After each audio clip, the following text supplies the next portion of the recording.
দোকানে কে আছেন? জি স্যার, কোন কয় কাপ চা দিমু? আরে প্রিয়া, তুই এইখানে? রবিন ভাইয়া, তুমি এখানে? ভাইয়া বোন? রবিনের বোন তো বিদেশে থাকে, তাহলে এখানে ওকে বোন বলছে কেন? কেমন আছিস বোন তুই? এই তো ভাইয়া ভালো আছি, তুমি কেমন আছো? এই তো আলহামদুলিল্লাহ ভালো। আচ্ছা, এতদিন তুই কোথায় ছিলি বলতো? কোনো কল নেই, মেসেজ নেই, কোনো খোঁজ খবর নেই। আচ্ছা, দিনকাল কেমন যাচ্ছে এখন? এই তো ভাইয়া চলছে ভালোই। যাক, খুব ভালো। রবিন, ওকে? ও রুনা, ও হচ্ছে আমার বোন। বোন? তোমার বোন তো বিদেশে থাকে। আরে আপন বোন নয়, ও হচ্ছে আমার নাম ডাকা বোন। এই প্রিয়া, বলতো ও কে?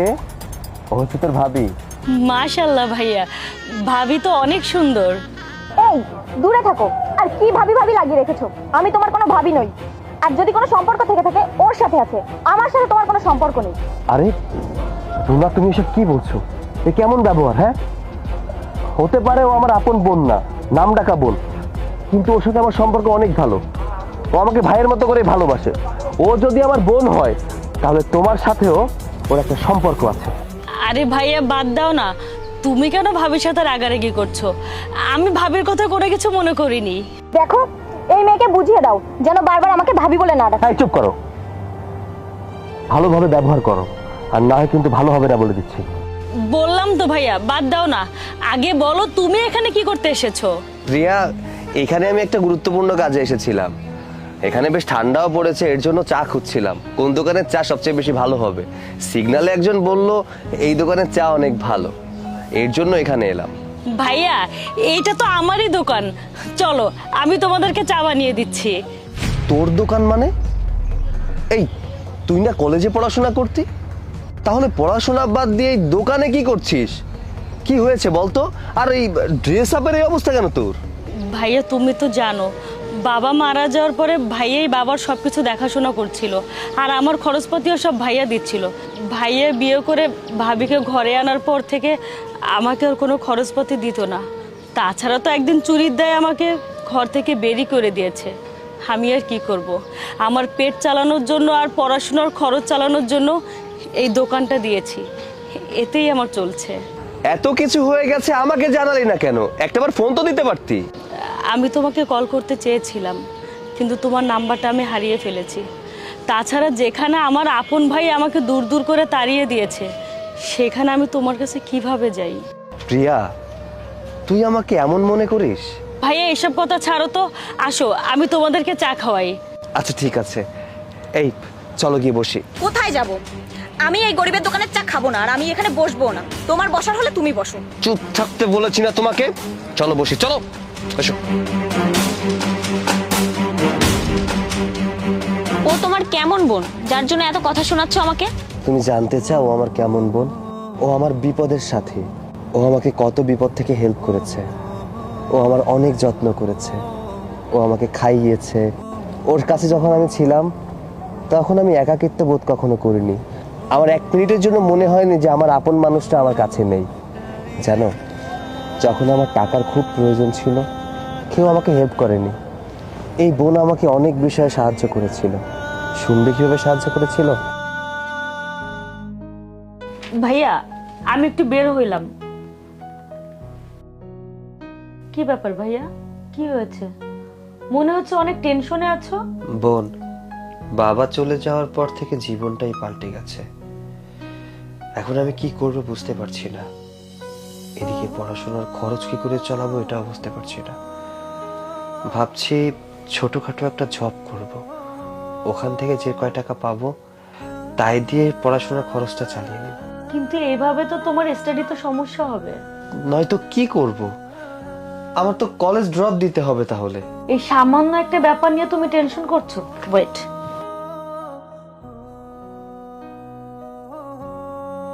এই নাও, এই টাকাগুলো রাখো। না, আমি এই টাকাগুলো নিব না। কিন্তু এতগুলো টাকা তুই কই পেলি? আরে বাবা জামাকে হাত খরচ দিত না, ওইখান থেকে একটু একটু করে গুছিয়ে এই টাকাগুলো আমি জমিয়েছি, আর এখন দেখো কিভাবে তোমার কাজে লেগে গেল। না না, আমি তোর এই টাকা নিতে পারবো না। বোন বলে দাবি করছো, আবার বলছো টাকা নিতে পারবে না। আচ্ছা, তুমি কি আমাকে বোন বলে মানো না? এই টাকা আমি ফেরত দিব কিভাবে? ফেরত দিতে পারবো বলে তো মনে হয় না। আচ্ছা, কে বলেছে তোমাকে টাকা ফেরত দিতে? আমার আপন ভাই যদি প্রবলেমে পড়তো, আমি কি তাকে টাকা দিতাম না? তাছাড়া তুমি আমার আপন ভাইয়ের চেয়ে কম কিসের? আচ্ছা ঠিক আছে, তুমি যেহেতু আমাকে টাকা ফেরত দিতে চাচ্ছ, তাহলে আগে তোমার স্টাডি কমপ্লিট করো, ভালো একটা জব করো, তারপরে আমাকে টাকা ফেরত দিও। এখন নাও, ধরো তো। কিন্তু আর কোনো কিন্তু না, ধরো, আমি গেলাম।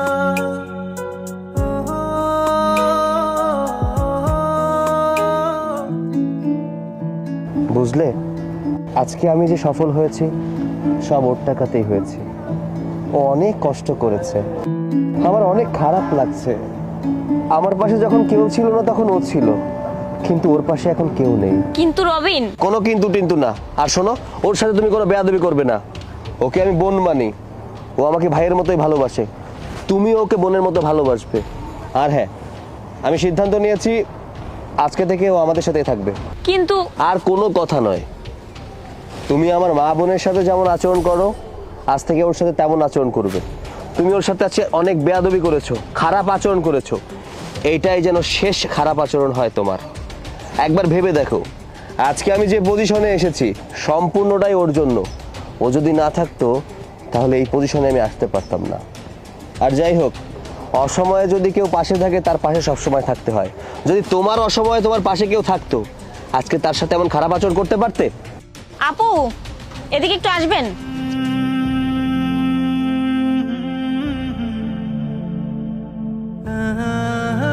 জি বলুন।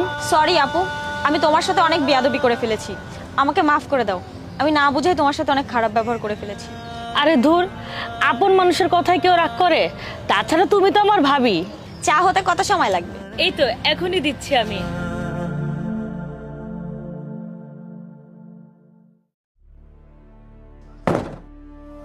মহাজন, গাড়িটা এখানে রাখলাম।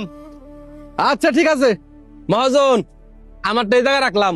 আচ্ছা ঠিক আছে, ঠিক আছে, তোরা এক কাজ কর, তোদের দুজনে গাড়ির চাবিটা আমার কাছে দে। কেন মহাজন, কালকে কি আর গাড়ি চলবে না? না, কালকে থেকে এই আরো 3 দিন বন্ধ থাকবে। কে বলেছে কালকে থেকে এই আরত বন্ধ থাকবে? ওই লেবাররা নিজেরা কথা বলতে লাগছিল, ওদের নাকি পারিশ্রমিক অনেক কম হয়ে গেছে, এর জন্য 3 দিনে হরতাল ডাকছে। তোরা এক কাজ কর, বাড়ি গিয়ে আরাম কর, যখন ফোন দিই তখন সময় মতন চলে আসিস। ঠিক আছে মহাজন, আসি তাহলে। ঠিক আছে।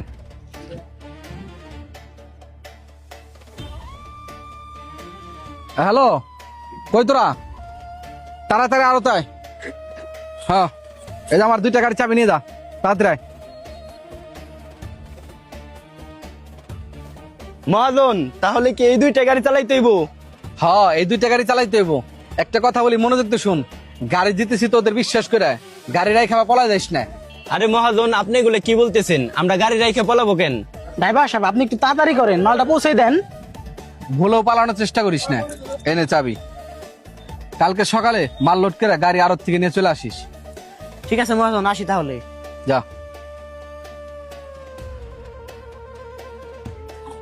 কিরে মাসুম, তুমি কেরা হঠাৎ করে হরতাল করতেছে? আমি তো কিছুই বুঝতে পারতেছি না। আমার মনে হয় মহাজন আমাকে মিথ্যা কথা বলতেছে। হ, আমারও তো তাই মনে হয়। সকাল হইতে দে, তারপর দেখা যাইব। মহাজন, গাড়ি তো ফুল লোড দিয়া শেষ। হ্যাঁ হ্যাঁ হ্যাঁ, ঠিক আছে, একটু তাড়াতাড়ি কর। আরে ভাই, তুই একটু তাড়াতাড়ি কর, ব্যাপারে অপেক্ষা করতেছে, মালটা তাড়াতাড়ি দিতে হইব। কি জুয়েল ভাই, আপনারা কি কাজ ছাইড়া দিচ্ছেন নাকি? না ভাই, কেন, কি হয়েছে? আপনাকে মহাজনে দেখলাম নতুন 2টা ড্রাইভার রাখছে, তার আবার মালও লোড করতেছে। কি নতুন ড্রাইভার রাখছে? তোরা আমি বলছিলাম না মহাজন আমাদের কাছ থেকে কিছু লোকাই দিছে? চল তো মহাজনের কাছে যাই। চল, এমনি তো অনেক দেরি হয়ে গেছে, মালগুলো তাড়াতাড়ি দিয়ে আয়। ঠিক আছে মহাজন। হ্যাঁ, মহাজন, আপনি বলে নতুন 2টা ড্রাইভার রাখছেন, আমাদের তো একবারও বললেন না। আমি বলতে চাইছিলাম, যেহেতু তোরা জানে গেছোস, নতুন জায়গায় কাজ করা শুরু কর, তোদের আমার আর দরকার নাই। মহাজন, কাজ তো আমরা ঠিকই খুঁজে নেব, কিন্তু বলেন আমাদের দোষ কি ছিল? দোষ? আচ্ছা বলতো, তোদের বেতন কত? 25,000 টাকা। 25,000? আচ্ছা বলতো, 25,000 টাকা আর 15,000 টাকার মধ্যে পার্থক্য কত? 10,000 টাকা। এই লোকগুলা 15,000 টাকায় কাজ করে, আমি কেন তাহলে তোদের 10,000 টাকা বেশি দিব? ঠিক আছে, সমস্যা নাই। আপনার ওই নতুন ড্রাইভারে ভালো করে শিক্ষা দিন, যাতে সিজনের সময় পালাই না যায়। মহাজন, এদের কথা বিশ্বাস যায় না, এরা আপনাকে উস্কানি দিতেছে। উস্কানি না, আমি সত্যি কথাই বলতেছি। কিছু কিছু নতুন ড্রাইভার আছে, অল্প টাকায় চাকরি করে আর সিজন হলে পলায় যায়। এই যা তো, আমার লস হলে আমি ওটা দেখে নিবানি, তোরা যা। ঠিক আছে মহাজন, আসি তাহলে। ভাই আয়। এই তোরা তাড়াতাড়ি যা। এই নম্বরে কল করেছেন, নম্বরটি এই নম্বরে কল করেছেন। কিরে, সিজন আসতে না আসতেই ওরা আমার রেখা পলাইলো নাকি? এতগুলা পেঁয়াজ ব্যাপারে না দিতে পারলে তো সব পেঁয়াজ নষ্ট হয়ে যাবো। কি করি? হ্যালো ভাই, তোরা কই? একটু তাড়াতাড়ি আমার আরো দের এখানে আয় তো ভাই, আমি অনেক বড় একটা ঝামেলায় বেড়ে গেছি। আয় ভাই আয়। আচ্ছা আচ্ছা। মহাজন, আসসালামু আলাইকুম। ওয়ালাইকুম আসসালাম। জুয়েল, মাসুম, আমারে তোরা বাসা। আমি যে নতুন দূরে ড্রাইভার রাখছিলাম, ওরা আমার গাড়ি রেখে পলাইছে, পেঁয়াজ সব নষ্ট হয়ে যেতেছে। মহাজন, আপনি তো আমাদের কারণ ছাড়াই বের করে দিয়েছিলেন। তখন আমরা খুব কষ্টে ছিলাম, কোনো কাজ পাই নাই, পরিবার নিয়ে অনেক সমস্যায় ছিলাম। ভুল হয়ে গেছে ভাই, এইবার মতন আমার মাফ করে দে। তোরা যত টাকা বেতন চাস আমি তো তত টাকাই দিব, অন্তত এবারের মতন আমার বাসা। আমরা আসতাম ঠিকই, কিন্তু আমরা এখন অন্য জায়গায় কাজ করি। ওইখান থেকে আসা মানে ওই মহাজনের সাথে গাদ্দারি করা। আমরা যদি আবার ফিরে আসি, আপনি আপনার ভুলটি কোনোদিনও বুঝতে পারবেন না। পরবর্তী কোনো না কোনো শ্রমিকের সাথে এরকম কাজ আবারও করবেন। আজ যদি আমরা না আসি, তাহলে আপনি বুঝতে পারবেন শ্রমিকের কষ্ট আর বিশ্বস্ততার দাম কত। আসি তাহলে, আসসালামু আলাইকুম। অল্প টাকার লোভে বিশ্বস্ত মানুষকে হারাবেন না, কারণ বিপদের সময় নতুন মানুষ নয়, পুরান বিশ্বস্ত লোকেই কাজে আসে।